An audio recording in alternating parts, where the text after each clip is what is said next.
असम्पन students, जो मैंने पहले वीडियो बनाई थी कुरानी आयत का तर्जुमा तशरीह, वो मैंने विदाउट हेडिंग्स आपको बताई थी कि आपने तशरीह कैसे करनी है और उसकी लेंथ क्या रखनी है। और आज जो मैंने ये बनाई है पैटर्न यानी पेपर अटैम्प्ट करने का तरीका, उसमें हदीस का तर्जुमा तशरीह इस्लामियात का BA BSc का पेपर है। उसमें जो क्वेश्चन होता है हदीस का तर्जुमा तशरीह करें, दो आपके पास उसमें ऑप्शन होती है, उनमें से आपने एक अटैम्प्ट करना होता है। आपने जिसको भी अटैम्प्ट करना है उसको मेंशन करें, अलिफ कर रहे हैं तो अलिफ लिखें, बे कर रहे हैं तो बे करें, उसकी स्टार्टिंग और एंडिंग पे 2-3 वर्ड्स लिख के डॉटेड लाइन में उसे कंप्लीट कर लें। अगर ये आप स्किप भी करना चाहें तो स्किप कर लें, सिर्फ बे की जो है वो हेडिंग दे दें, उसके बाद तर्जुमा और तशरीह कर लें। लेकिन जो बच्चे बेस्ट मार्क्स चाहते हैं, जो टॉप करना चाहते हैं, जो हाईएस्ट मार्क्स में जाना चाहते हैं, तो वो जितनी अच्छी प्रेजेंटेशन देंगे तो उतना ही उनके लिए बेस्ट होगा, उतनी अच्छे मार्क्स स्कोर कर सकेंगे। अब इसमें जो है तर्जमा जो है, क्योंकि हदीस का तर्जमा तशरीह या कुरानियत का तर्जमा तशरीह, उसमें तर्जमे के मार्क्स 4 होते हैं, तशरीह के 6। तो इसलिए आपने तर्जमे को लाइट नहीं लेना, उसको भी अच्छी प्रेजेंटेशन के साथ आपने प्रेजेंट करना है। तो 4 मार्क्स का है इसमें तर्जमा। अब भी मैंने तर्जमा की हेडिंग दी है, उसके बाद जो मैंने उसे इन्वर्टेड कोमा में उसको ट्रांसलेट कर दिया है अरबिक से उर्दू में। अब ये है कि क्योंकि इसकी लेंथ ज़्यादा थी, तर्जमे की ये लंबी हदीस थी, तो मैंने इसको इसकी विड्थ जो है लिखा है इसको सेंटर में ही है, जैसे डेफिनेशन लिखते हैं, लेकिन मैंने इसकी विड्थ ज़्यादा रखी है क्योंकि इसकी लेंथ ज़्यादा थी। अगर फर्ज करें इसकी लेंथ ज़्यादा ना हो तो आप उसको ज़रा और इसकी विड्थ कम कर दें, ठीक है। और क्योंकि इसकी लेंथ ज़्यादा है तो मैंने इसकी विड्थ रखा, उसको सेंटर में है, लेकिन इसकी विड्थ ज़रा ज़्यादा कर दिया। ये इन्वर्टेड कोमास में लिख दिया ये तर्जमा। इसके बाद जो है तशरीह की तरफ आते हैं। मैंने हदीस ऐसी पिक की है जिसमें हेडिंग्स बन सकती हैं। मतलब ये कि आपको बताना चाह रही हूँ कि अगर आप हेडिंग्स के साथ तशरीह करना चाहें तो फिर कैसे करनी है। सिंपल तशरीह का भी मैंने आपको तरीका बता दिया था कुरानी आयत के तर्जमा तशरीह के साथ। अब मैंने हदीस के तर्जमा तशरीह में आपको हेडिंग्स के साथ बताना है कि आपने हेडिंग के साथ कैसे करना है। अब ये हदीस या काफ़ी हदीस जो है आपके सिलेबस में ऐसी हैं जिनमें टॉपिक्स आ जाते हैं, पॉइंट्स आ जाते हैं। जैसे कि इस हदीस में ज़िंदगी, शबाब और ज़राए हसूल दौलत, सरफ दौलत और इल्म तभी अमल, मतलब इनके बारे में बात की है, तो मैंने उसको टॉपिक वाइज बता दिया है कि इस हदीस में इन बातों का जिक्र किया गया है। काफ़ी हदीसें ऐसी हैं जिसमें कोई ना कोई टॉपिक निकल आता है, 2-3 टॉपिक आ जाते हैं जो आपके सिलेबस में हदीस हैं, तो आप उनको ऐसे पॉइंट आउट कर सकते हैं कि हमने ये टॉपिक जो है उस पर डिस्कस करने हैं, उस पर तशरीह करनी है। क्योंकि 6 मार्क्स की तशरीह है तो आप इसको इतना ज़्यादा लेंथी भी ना लेके जाएं, लेकिन इतनी कम भी लेंथ ना रखें। और लेंथ ज़्यादा करने के लिए मैंने आपको रेफरेंस कोट करने का तरीका भी बताया है, जिससे काफ़ी लाइंस कवर हो जाती हैं और जो है खूबसूरती भी आती है और आपकी तशरीह भी ज़्यादा लेंथी हो जाती है। अब इसमें जो है अब 2 ऑप्शन हैं। आप इनकी जो हेडिंग्स हैं वो चाहे ये उर्दू में ही उसकी हेडिंग्स बना लें, ज़िंदगी, शबाब, ज़रा दौलत, जैसे मैं आपको दिखाती हूँ। ये देखें, ये मैंने उर्दू में इसकी हेडिंग्स बनाई हैं। आप इसकी हेडिंग्स बना के उसकी 5-6 लाइंस में तशरीह कर दें हर टॉपिक की, तो आपकी तशरीह कंप्लीट हो जाएगी। लेकिन उससे भी ज़्यादा बेस्ट वे जो है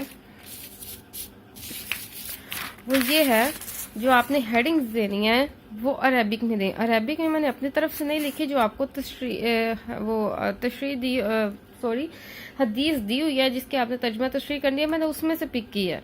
क्योंकि आपको ज़रूर जाहिर सी बात है उसका तर्जमा आता होगा बामुहावरा, और आपको उसकी तशरीह का भी अंदाज़ा है कि आपने उसमें क्या तशरीह करनी है, तो वो टॉपिक पिक करें। जैसे आप सबसे पहले उसमें उस हदीस स्टार्ट होती है, उसमें ज़िंदगी की बात की थी कि आपने ज़िंदगी किन कामों में सर्फ की, तो मैंने वो वाली लाइन पिक कर ली, ठीक है। मैंने उसको हेडिंग में शो कर दिया। उसके बाद मैंने, क्योंकि इसमें ज़िंदगी पर में पूछा गया कि ज़िंदगी किन कामों सर्फ की, उसकी मैंने थोड़ी सी तशरीह की। उसके बाद रेफरेंस कोट कर दिया। ये आपकी ये ऑप्शन है, आप रेफरेंस ना कोट करें, आप 5-6 लाइन में इसकी तशरीह करें और टॉपिक क्लोज करें। उसके बाद नेक्स्ट टॉपिक में आए, क्योंकि इसमें 5 टॉपिक्स हैं इस हदीस में। तो उसके बाद उसने पूछा कि आपने जवानी किन कामों में सर्फ की, ये दूसरा सवाल है।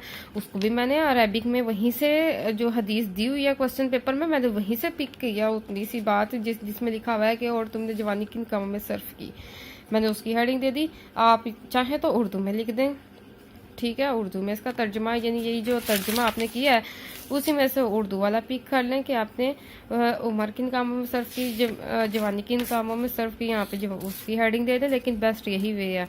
उसके बाद मैंने इसमें भी रेफरेंस कोड कर दिया है। आपके पास ऑप्शन है रेफरेंस कोड करने का तरीका, मैंने आपको पहले भी बताया था कि स्टैरिक लिखें छोटा सा, उसके बाद हदीस का रेफरेंस है अल हदीस लिखें, कुरानी आयत का रेफरेंस है अल कुरान लिखें।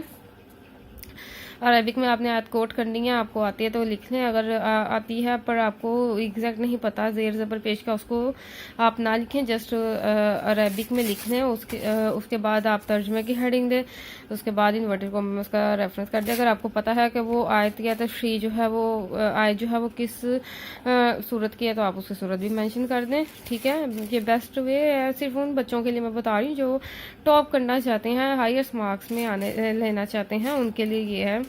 उसके बाद फिर मैंने थर्ड हेडिंग दी है, वो भी उसी से मैंने पिक की है। अगली बात जो उसने पूछी थी दौलत जो है किन कामों में सर्फ की, उसकी थोड़ी सी 5-4 लाइनों में तशरीह कर लें। उसके बाद अगर आपने रेफरेंस कोड करना है सिर्फ 2-3 लाइन में तशरीह कर लें। अब देखें चूंकि मैंने इसमें अरबिक मुझे इसकी नहीं आती थी तो मैंने उसको ऐसे अटेम्प्ट किया है अल हदीस और उसका तर्जमा, कि ये मैंने बजाय वो वर्डिंग में लिखने के हदीस में या नबी सल्लल्लाहु अलैहि वसल्लम ने फरमाया, मैंने अल हदीस लिख दिया, बात वही हो गई। वह तर्जमा मैंने इन्वर्टेड को लिख दिया। और ये याद रखें जब भी आपको तर्जमा तशरीह लिखें तो उसके एग्जैक्ट वर्डिंग लिखें। अगर आपको उसका मफहूम आता है, एग्जैक्ट वर्डिंग नहीं आती, तो आप यहाँ पे ज़रूर लिखें कि उसका मफहूम ये है।